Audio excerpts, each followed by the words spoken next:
Hey everyone, it's ElCid932 on YouTube. We are back. We are back for Love is Blind UK Season 2. Please make sure you do like, share, and subscribe to this channel, to this video.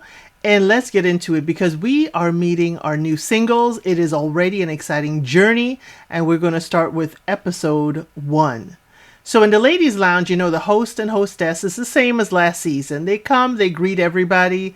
And Amy says, everything is visual in this generation. You know, can they get any better? Can they do any better is what people think when they meet you or when they get with you. It's like they're not satisfied with who you are and what they have. That's what I got from that. Katisha says, you know, it's hard being judged on your looks. I was like, girl, okay. Men's lounge, Demla says he wants to find a soulmate, somebody family oriented, and, you know, laugh forever together. Also, we hear that Ashley says she gives 100%, 110%. And, you know, cabin crew job does inhibit her dating. She's lucky in life, but not in love. She's like, she has to believe in herself more. And I was like, okay, Ashley, I'm going to put a pin in that because we see you go on a date first with Billy. So Ashley is 30. She is a cabin crew manager, and Billy is 35, an Army physical trainer. They've both been in the Army. She said she was in the cadets before. He said he was in the cadets, you know, some years ago, but he's been in the military for like 16 years. She's been with the airlines or cabin crew for 11 years. He loves her laugh. They both have dogs.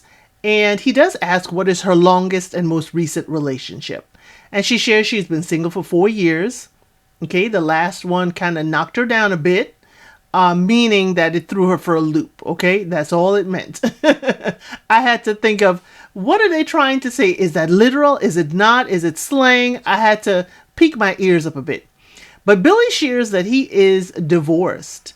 He said they both were in the Army and the schedule and travel was too much to keep a relationship up.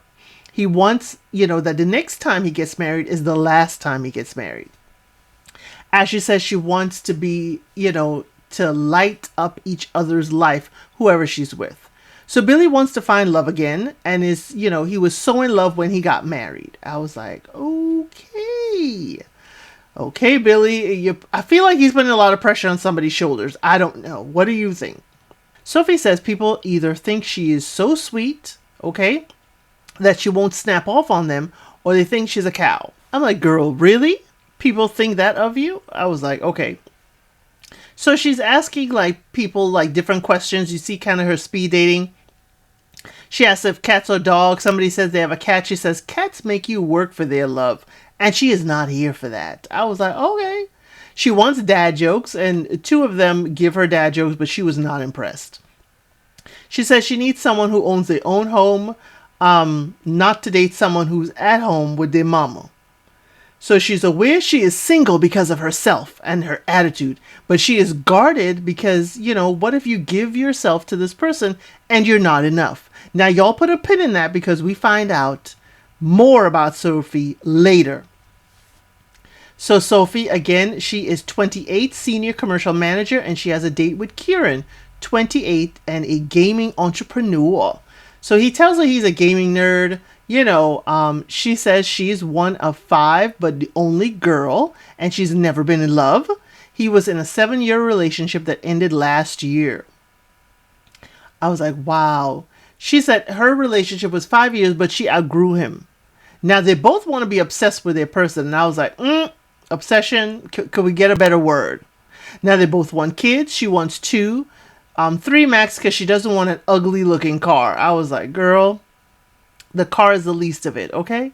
Big red flag. So she doesn't let people in easily. And why she's doing this, you know, she says she's never really shown a person her everything. And maybe that's why she has not been in love. My thing is, why is she doing this? She doesn't let people in easily. You got 10 days. Sorry, Sophie, you've got 10 days. Why are you doing this? Kieran said he wants to see her again, and, you know, and got on one knee. I was like, Kieran, please behave yourself. This was your first date. She leaves, though, saying that she just met her husband. Okay, my man. I cannot stand that scene, but that's what Sophie is giving me. Kieran's next date is with Megan, 28, a dancing fitness instructor. Now, we're told that she also works on the cruise ships in entertainment. So Kieran, says he noticed like a lack of substance on dating apps. Megan does share that she worked on cruise ships as a dancer and she loves dancing. Okay. Now, Kieran said he loved dancing and he got liquid hips. I was like, stop it. Kieran, stop it. What are liquid hips? He does share he has one older brother. They stay in contact, though, through gaming because he markets his games. And I'm like, you and your brother are connected because y'all are playing the games that you are, hoping to sell out there. He does ask about past relationships. She says, hey, she had a short-term boyfriend, because of travel, and it's never really worked. This is sounding like Jasmine and Bobby, y'all. Remember Bobby used to work on the cruise ships? That's what I'm thinking. So Kieran said he's been single for a year. He had to get it out of his system. And, they talk about long-term family goals. And she says she wants to have one kid. Okay, I'm guessing it meant biological kid. But she wishes to adopt. And Kieran said he's open to adoption. But he said he hadn't really thought about it too much before, but he's open to it. I'm like, Kieran, really? Okay, we need to dive deeper because if you're going to adopt, it's a huge responsibility as well. So she does say she's been single for a year and a half and ready to get married and be with her forever someone. Now, Megan goes back to the ladies' lounge and chats about the last dude. And he's my vibe. And we're both from London. And she mentions his name, Kieran. I'm like, why do these people mention names in these lounges? I need y'all to stop it. Stop it. Especially on the first day. Stop mentioning names. People should not know who you're dating. It could taint the waters. Wow. But it could also be that she is trying to lay claim on him in the ladies' lounge. So I'm not going to give you too much props or dig at you, Megan, because you could be doing this for an ulterior motive. Sophie says it's weird that who you like is also liking someone else. And she does not share. Okay, Sophie, I hear you. I see you. Now, we meet Patrick. He says he's unconventional. He's all about astrology and a spiritual journey. He follows his spleen, okay? It's more potent, he said, than his gut. Now, Patrick is 33, and he tells his date, Anu, who is 29, he is a human design coach. He's a life coach, but he uses a spiritual program. Now, Anu, as I said, is 29, and she is a singer. He said he wants to get married because he has done everything and wants someone to blow his mind. Now, this is sounding like when ladies say they want a fairy tale. Patrick, I'm not here for that. Fairy tales are make-believe. They are not real. And I'm like, has your spleen ever been wrong, Patrick? Because sometimes your gut can be wrong. But he calls it splenic awareness. She said she's writing all this down. And I'm like, are you giving her a chance to talk about herself? Because she just keeps on writing and writing and writing. And he just keeps on talking and talking. I'm hoping it's just editing. So she said she's a Christian. She does pray. She fasts. She reads her Bible. She calls her family to pray sometimes. So how would they work? He said, hey, he was raised Catholic. Okay. And they're talking about how they love each other's voice. So he's saying he was raised the way, she practices her religion. That ain't him right now. But I'm wondering how they gonna work for real. But she thinks he is sweet and deep. And it's like speaking like they are best friends already. I'm like, ooh, are we in the friend zone? Are we in the friend zone, Patrick? We gonna see. In the men's lounge, Demla says, it's important to feel like he's flirting, but he is not. I'm like, do you lead with your personality, Demla? Do you lead like that with ladies? I'm just not liking that. But, this is what Love is Blind is about. You cannot use physicality to attract someone. You've got to speak. Okay, so in the women's lounge, Megan and Sanova are talking. She says she's sweet and quirky. And she said the pressure of growing up as an Indian girl, she's only dated Indian boys. And I was like, girl. Ooh. But she says she wants an Indian Zac Efron. And dating men here is dating men she would not have dated outside in the real world. So Sanova is 29, co-owner of a medical sales company. And she has a date with Cal, 31. Now they talk about names, ages, blah, blah, blah, blah. So he co-owns a gym, and she said, oh my gosh, I'm a gym person. I said, Sonova, we are not going to be like, oh my God, you too. Oh my God, I am. Sonova, please. I hope they edited that all the way out because we didn't see it again. But Cal said he's been single for a year and 2 months. He dated someone in Dubai. I was like, how does that work? That's long distance. Okay. He said he learned if something or someone is not right, don't waste time. And he wants his next woman to be his wife. He has 2 older brothers, 2 younger sisters. She said, hey, it's the same. And she wants to be present for her kids. He said he is old school, but wants a boss woman too. I said, Cal, it seems like you're mirroring her. Like, oh, you're a boss woman? I want a boss woman. Cal, okay? So he said, do you want to see me again? She's like, yes, we had a great chat. And I thought that was strange, okay?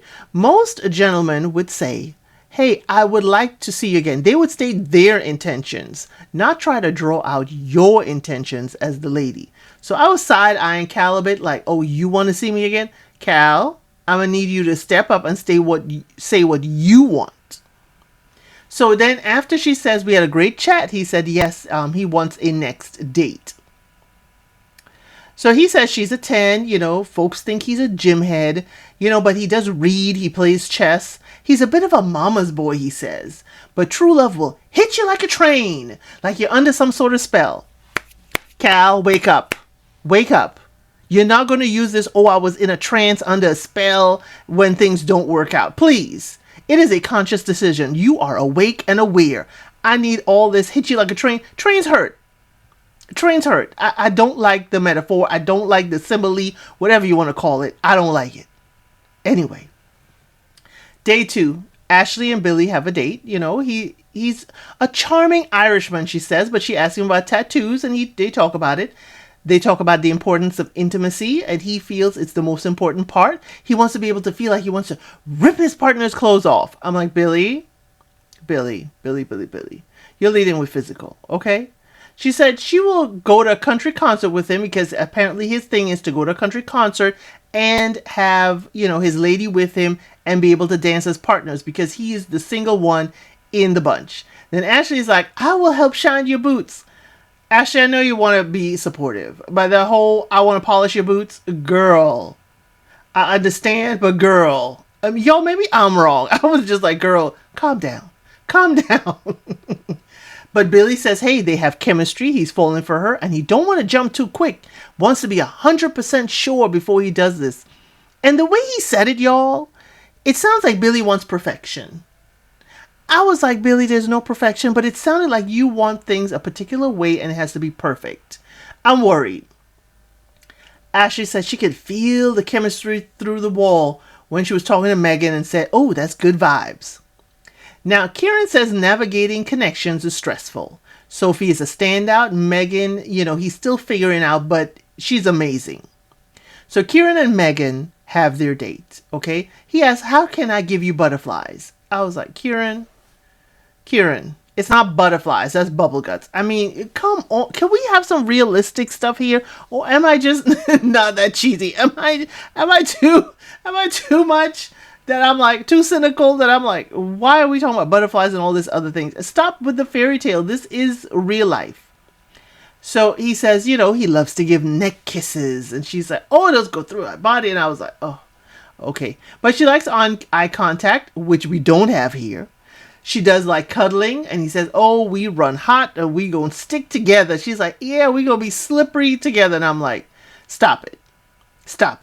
They get into a very, much intimate innuendo, and he said he's very satisfied. I was like, Kieran, why did you lead that conversation in that direction?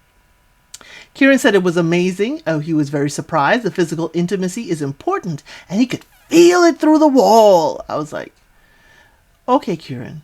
I'll give you that. Okay? That is certainly more solid than butterflies. So Kieran's next date is with Sophie, and he asked her the same thing about butterflies. And she said, oh, passion. He said, I need more. She's like, why do you need more? Really? Why? I told you, I give you my answer. Lock it in.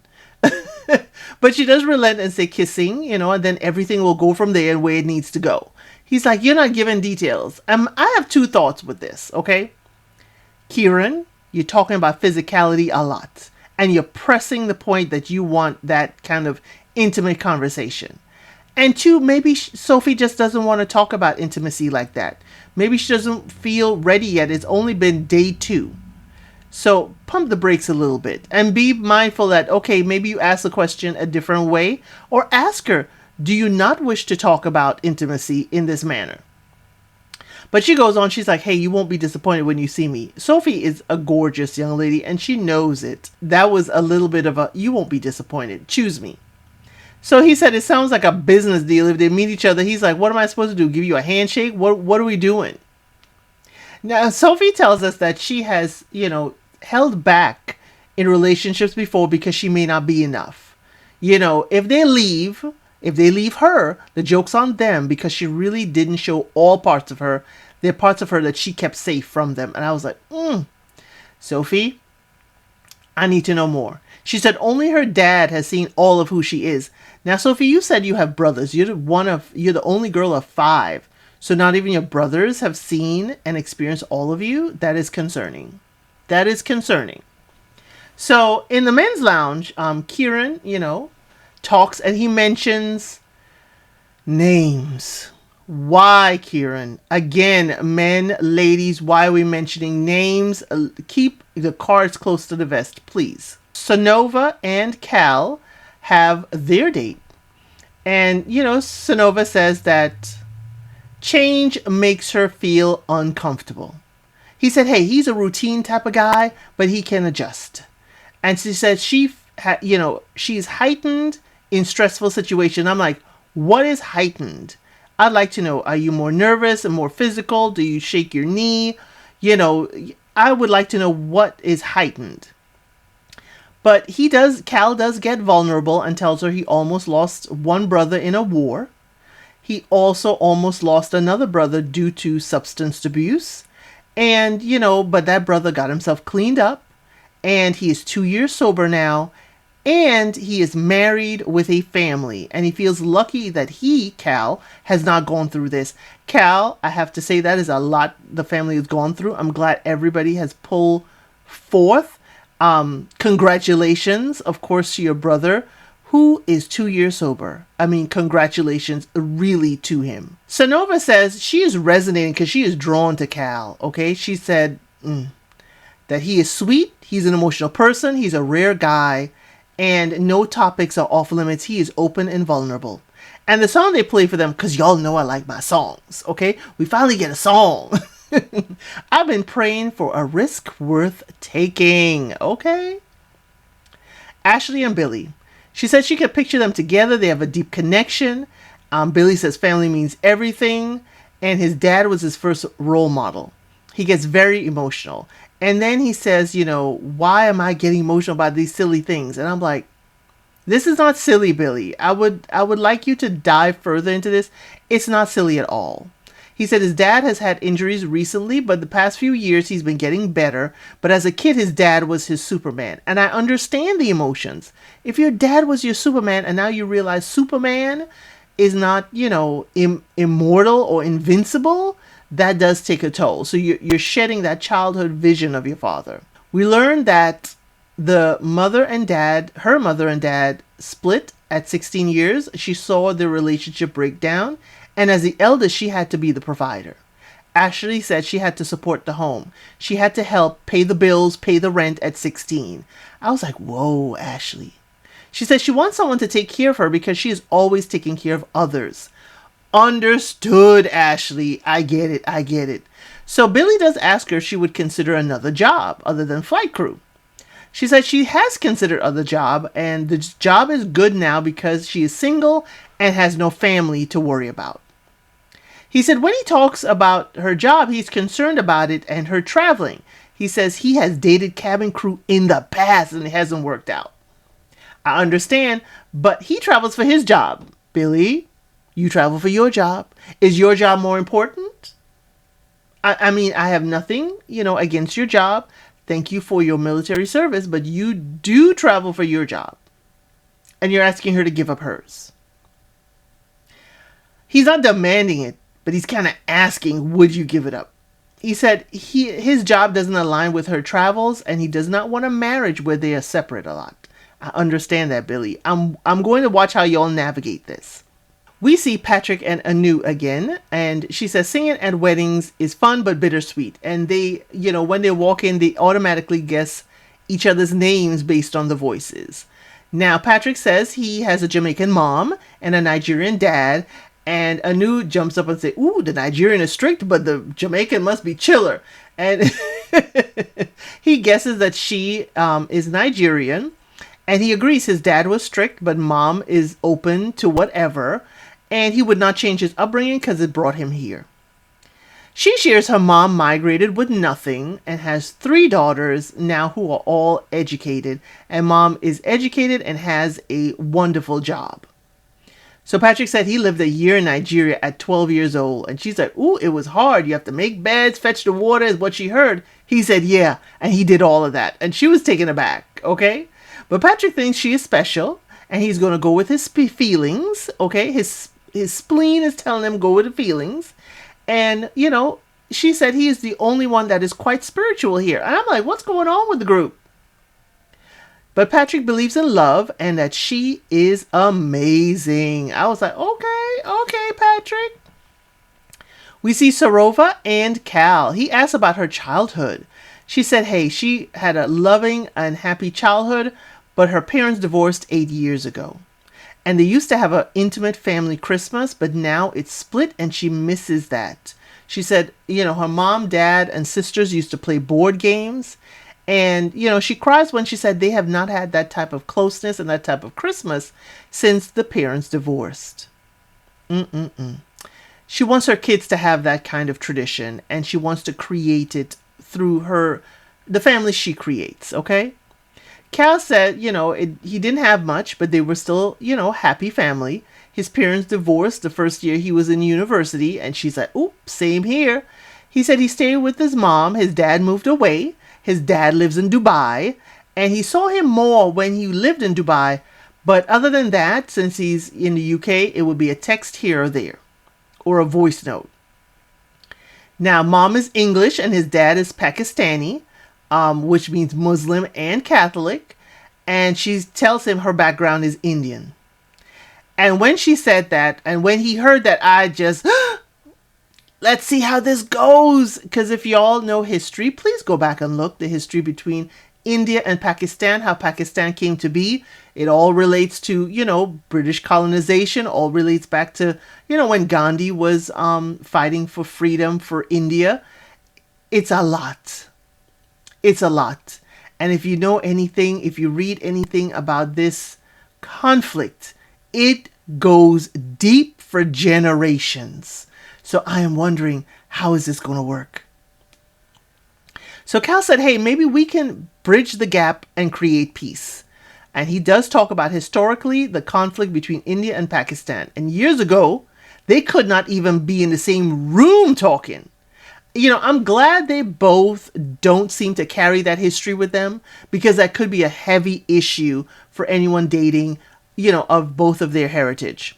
So he says he knows from experience that of dating someone with an Indian daughter that ain't it. And I was like, Cal, what was that experience? Now I want to know more. In the women's lounge, Sarova talks about it with Anu.